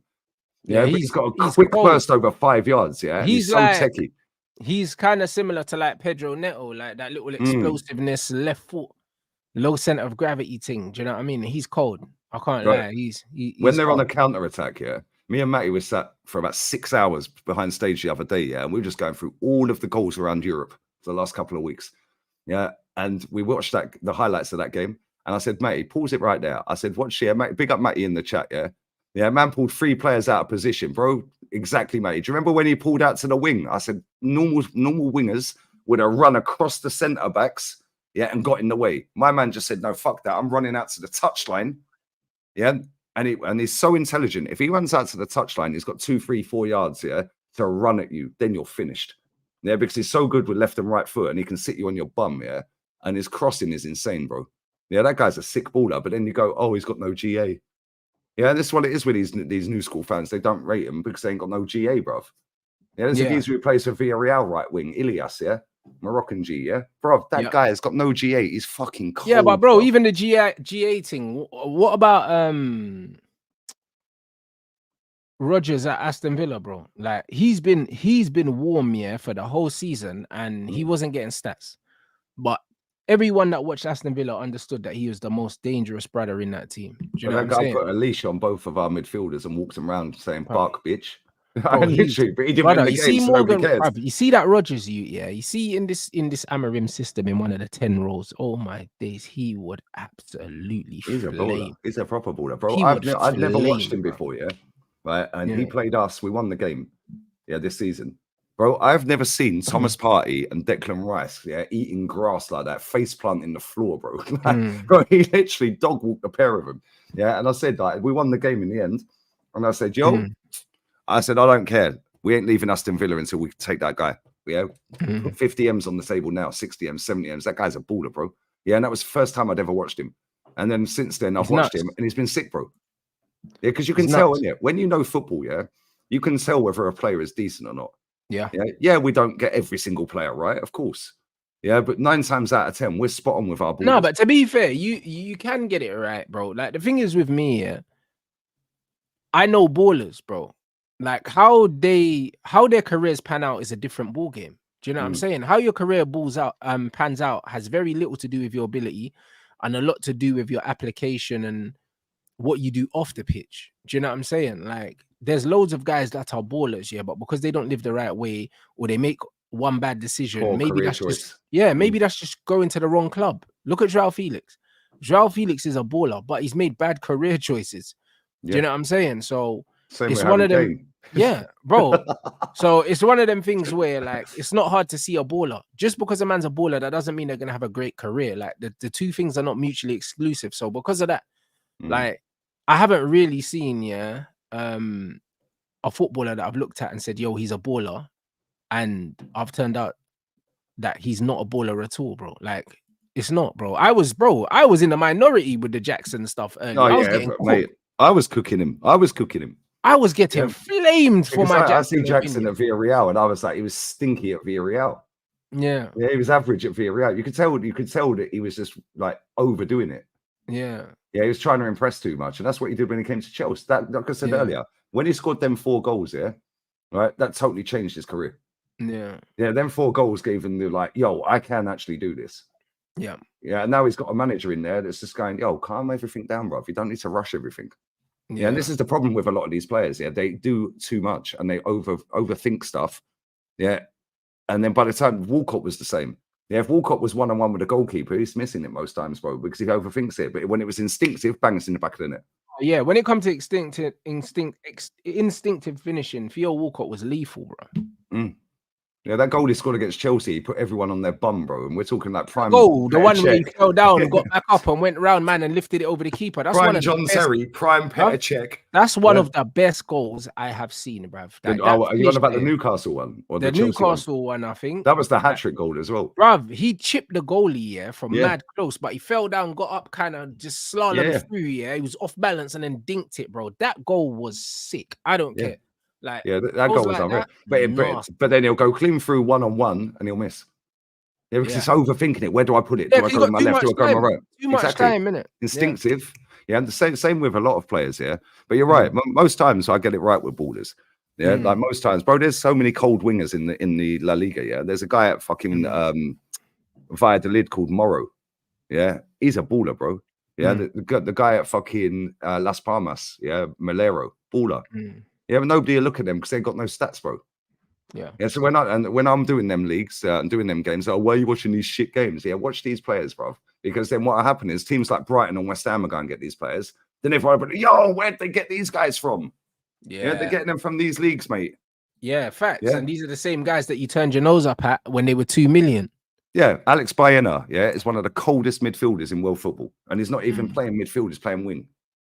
Yeah, that guy's sick. Remember I showed you him? That was the guy that scored in the Olympics a free kick in the final. Okay, yeah. I remember. That guy is fucking cold. Yeah, that guy is a number 10 Villarreal. Okay. That guy is a number 10 playing on the left or the right wing, bro. That guy can cross the ball better than anyone. Yeah, and his IQ is crazy. Yeah, if you put him at number 10, yeah, that guy is what Arsenal fans think Odegaard is. Yeah, that guy is so cold, bro. Yeah, but he plays for Villarreal. Nobody cares. Yeah, but then what will happen is he'll go to Barcelona next season. And everyone will be like, yo, this guy's sick. Where'd they get him from? Like, come on. It's mad. Yeah, there's loads of players like that, bro. There's some ballers. Yeah, that's it. That Kubo brother is cold, plan. See, I don't like Kubo. Yeah, he's a socialite. I don't like him. Do you know why I don't like him? Wavy lad. He's very much like Matoma, but I think he's more polished than Matoma. Yeah, he's mad tidy, bro. He's got good balance. Yeah, but do you know what? I think his decision making is so poor at times, man. Like he's good, like and he gets in such good positions as a player, innit? But like I haven't watched him extensively, but he just looks so tidy, bruv. Like, but do you know what it is? He's always in control of what he's doing. Yeah, he's not one of these mad erratic players. Yeah, like he's very technically gifted. Yeah, but his end product stinks, bro. Yeah, and it's like if you polish up your end product, I don't know how old the guy is. Yeah, I'd imagine maybe 24, 23, 25, something like that. Yeah, but he's so good technically. Yeah, he is very good. But bro, when he gets into that final third, and decision making, bro, 9 times out of 10 he fucks up. And it's like if you just tidied that up, you'd be an elite baller. He's good, he's decent, but bro, I just don't rate him because of that, because that's where it really matters. Yeah, it's for real. Around players. I'm just judging purely off his technical foundation, innit? Because that's what everything's built off. If a player's got the technical foundation, you can improve on certain things, innit? But when you don't have that foundation, I think you can't build on shaky foundation, bro. Do you know what I mean? Yeah, his decision making is poor, though, man. His decision making is poor, but you can tidy that up. You can, if the foundation's there. Because the thing is, like I said, he's not one of these where he's 100 mile an hour all the time. Yeah, when you see Matoma, that's why I don't rate Matoma. Matoma's really good in terms of like he can dribble past people for fun, left foot, right foot, it will sit you down there. Yeah, but everything's 100 mile an hour with Matoma. Yeah, you ain't changing that guy. Yeah, whereas with this guy, he's a lot slower. Right. Yeah, so that means that he can be coached better in the final third. Yeah, because he's already got the ability to get past people without the pace, and he's got pace, but you don't need the pace, bro. Yeah, same with Yamal, for example. Yamal's decision making is so elite, bro. That is one of his best traits. It is. Yeah. That's what makes him one of the best, in my opinion. It's his decision making, and also it's not just the decision making, but it's the execution. Because it's one thing making the right decision, but then you have to have the quality to execute the right weight of pass, the right trajectory of pass. Like he's got everything. Oh, he's cold, bro. But like, there's another guy. I think he's on loan from Bayern. Yeah, he is on loan from Bayern. He was at Granada. Brian Zaragoza. Yeah, bro, that guy is fucking sick, bro. He's like a little dwarf. Like, but he's rapid, bro. He's rapid, bro. Yeah, but he doesn't rely on his pace. He can cross the ball so well, bro. Yeah, that's the one that ball rolled. Do you remember I said about Bruno's goal? Yeah, he did it against Barca the other day. Yeah, they fucked him last season, that guy. And this is what pisses me off with some of these clubs. Yeah, Bayern brought him for 15 mil and loaded him straight back to Granada. Yeah, right. And they had your ballers, Man U player, Alvaro Fernandez. Yeah, who would be your best left back, by the way. Yeah, who then both of them players, Brian Zaragoza and Alvaro Fernandez. Bayern said, we'll pay you to let us have him back in January because it was a season-long loan. And then Man United sold him, your baller, Alvaro Fernandez, to Benfica.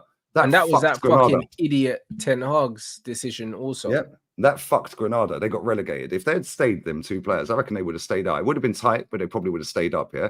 Then what's happened is Bayern didn't use him at all under Tuchel, really. Yeah, now they've loaned him to Osasuna and he's balling out again. Bro, they bought him for 15 million euro.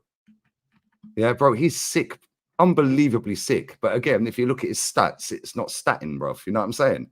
Yeah, but if you actually watch him play, yeah, he's very similar to Conceição. Yeah, but a lot of guys don't want to watch football anymore, Lee, bro. They just want to tweet. Yeah, it's true. It's very true. Yeah, it's true. This is what it is, unfortunately. But this guy said, why don't you rate Odegaard? He's your best player. I don't believe he is. I think Trossard is. And the reason I don't rate him, he's a fouled wonder kid, mate. Yeah. He's won 1 trophy in 11 professional years of playing football. Yeah, and that was at Real Sociedad. Yeah, every time it comes to the crunch, that guy disappears, bro. Yeah, and I don't rate players like that. Yes, he's got a good first touch, but he's so left-footed, it is crazy. Yeah, which is cool. Arjen Robben was left-footed, but Arjen Robben's left foot was a wand, mate. You get him on that Gareth Bale's left foot, wand. Yeah, right. Trossard is techie as fuck with both. He's a better finisher than Odegaard. I think he's better in the number 10 for a lot of reasons, other than maybe the passing range. Yeah, Odegaard sees that little intricate pass, whereas Trossard maybe hangs on a little bit. Yeah, but when it comes to finishing, yeah, he ain't it, bro. Yeah, when it comes to big games, if you have a look at the games there under Arteta since Trossard's joined, the amount of goals this guy's came off the bench against Chelsea away and saved us a draw. He came off the bench in Community Shield. I'm not rating these games, by the way. I'm just saying when he's turned up. Yeah, he turned up against Bayern Munich and scored. What did Odegaard do in these games?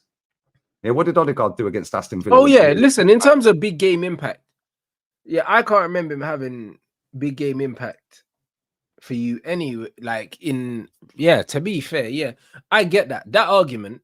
Yeah, I hear it, Lee. People say, like Ahmed's in the chat saying, yeah, but when he starts, he's shit. That's bollocks. Yeah, I have the same standard for Martinelli dropping stinker after stinker when he starts. Yeah, because Trossard's always the fall guy. Yeah, if you go back to the season, we were 8 points clear. Right, we played Trossard on the left wing. Yeah, and he got 7 assists if you want to count them. Yeah, but he was integral to keeping us 6, 7, 8 points clear. Yeah, he got player of the month, got benched in March, end of March. Was it March? I think it was March. We didn't see him again until the end of April. Why? Because Martinelli was back fit. Yeah, or Jesus. Sorry, it was Jesus. Jesus was back fit. Yeah, Trossard, if we'd kept Trossard playing until the end of the season, we would have won the title. Yeah, we would have won the title, bro. I'm adamant of that. Yeah. Yeah, Jesus he put back in straight away.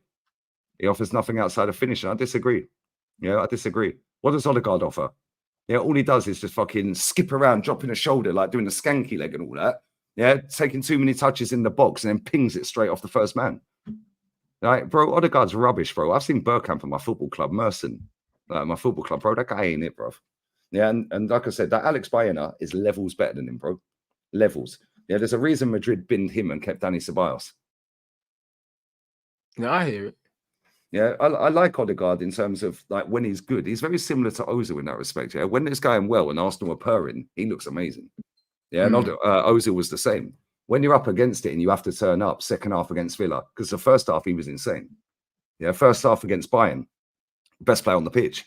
Yeah, but then when it mattered, when they tactically changed it second half in them games, didn't see him again. Yeah, same with Mesut Ozil. The amount of times I used to go, yo, Ozil's on smoke today.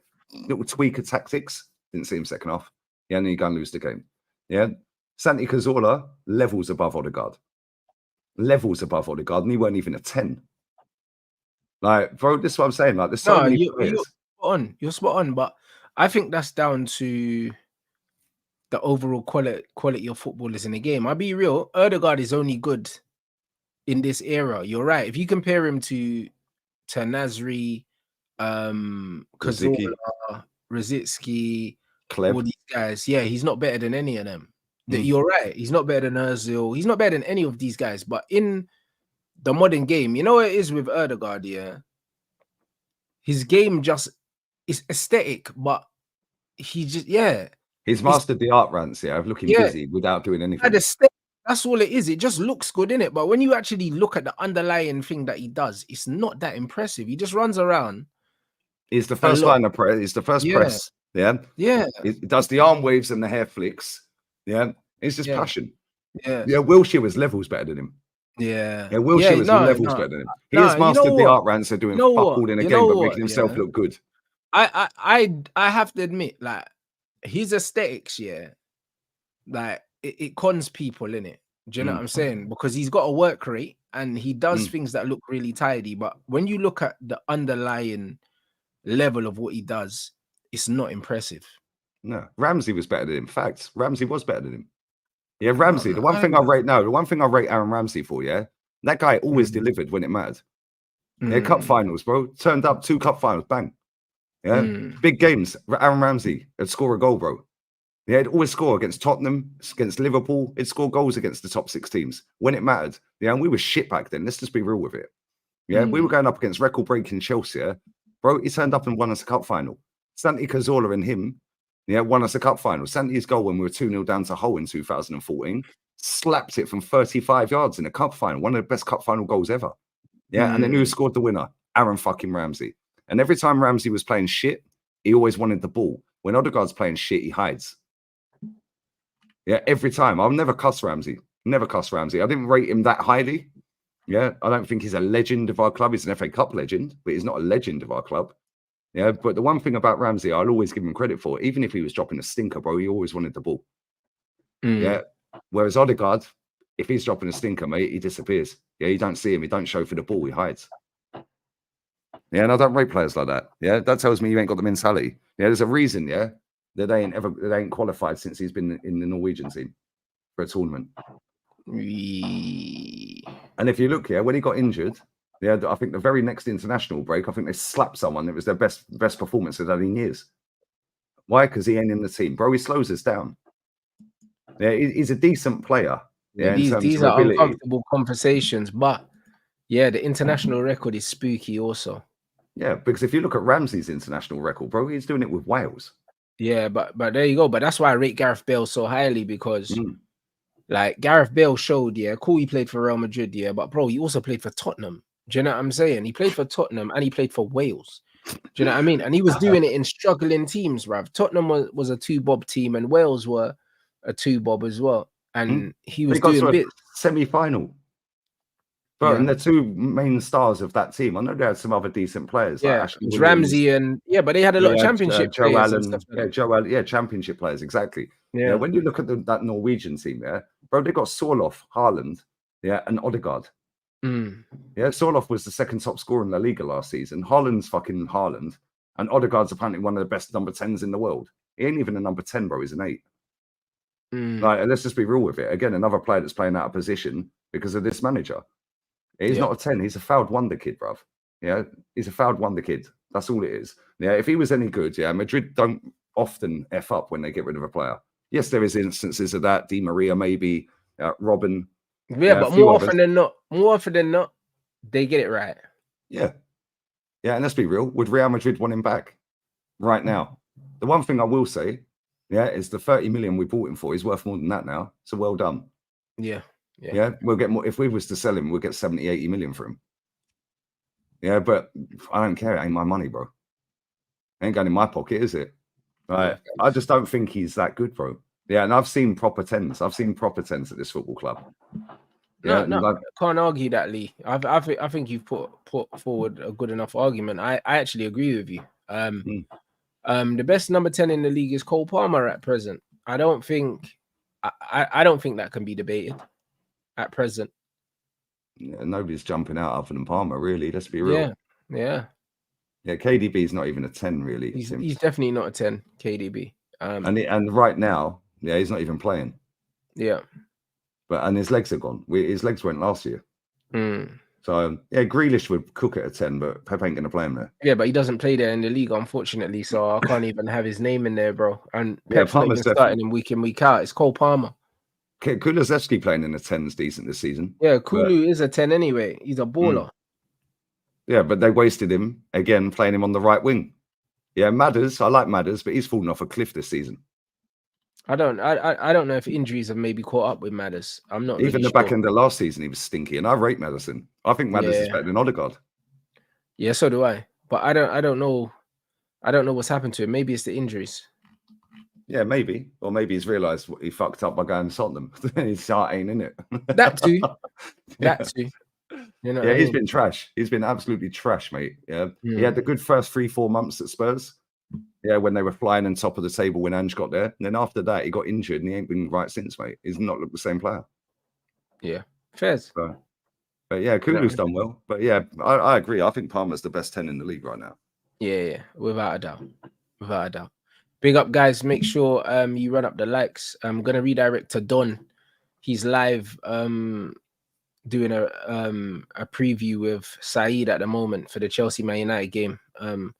I told him I'd pass through anyway before my Sporting Lisbon watch along. So, do you know what I mean? I'm probably going to jump in for like, I don't know, half an hour or something like that. Do you know what I mean? Because I got to eat. I got to eat before the game. So I'm going to redirect over there. What you got coming up, Lee? I'm going to do Leverkusen, Stuttgart.